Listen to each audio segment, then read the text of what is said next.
Howdy, y'all.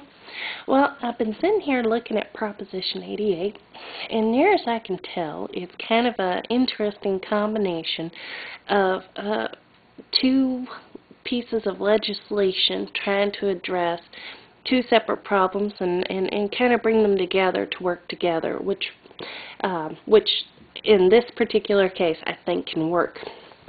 Now, first of all, let's start off with the tax problem. California passed a proposition called Proposition 13, which fixed the amount of taxes that could be collected from a piece of land based on its value whenever it was bought.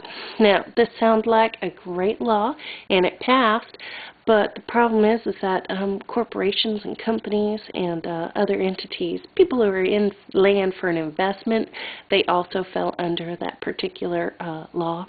And so they haven't been paying a fair share of their taxes for a long time now. And the tax component of this law doesn't exactly fix that, but what it does is it takes a fair share of the tax money that should have been coming out of the land and puts it towards our kids' education.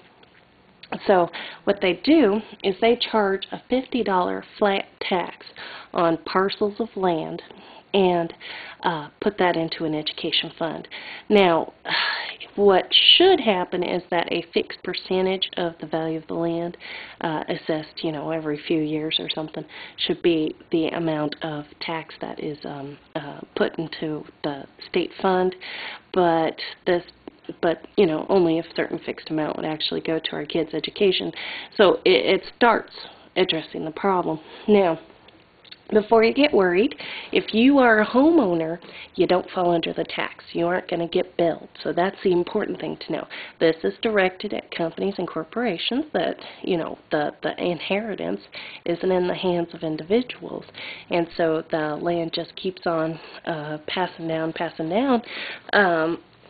through the company structure, and they haven't been paying enough taxes on it to support the government that's been helping them out by protecting their right to own property.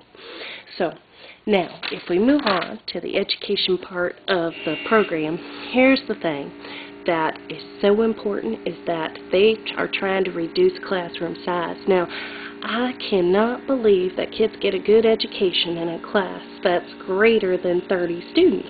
And that's what it looks like here for the kids that are over 4th grade. And then from kindergarten to 3rd grade, they got class sizes that are greater than 20 students. And that is huge. And it's such a disruptive environment. Once you got one kid going one way, another kid going another way, you don't get any instruction. It's just crazy. So this really addresses bringing California up to speed so that our kids can get a good education and do better in the workforce in the next coming years. So this is very, very important. It's also got a number of other things to help with the facilities and school safety and instructional materials, which is so important. So, in the end, I'm going to vote yay on Proposition 88, and that's because I support our kids, and I think that companies and corporations should help out with their fair share. Thank you very much.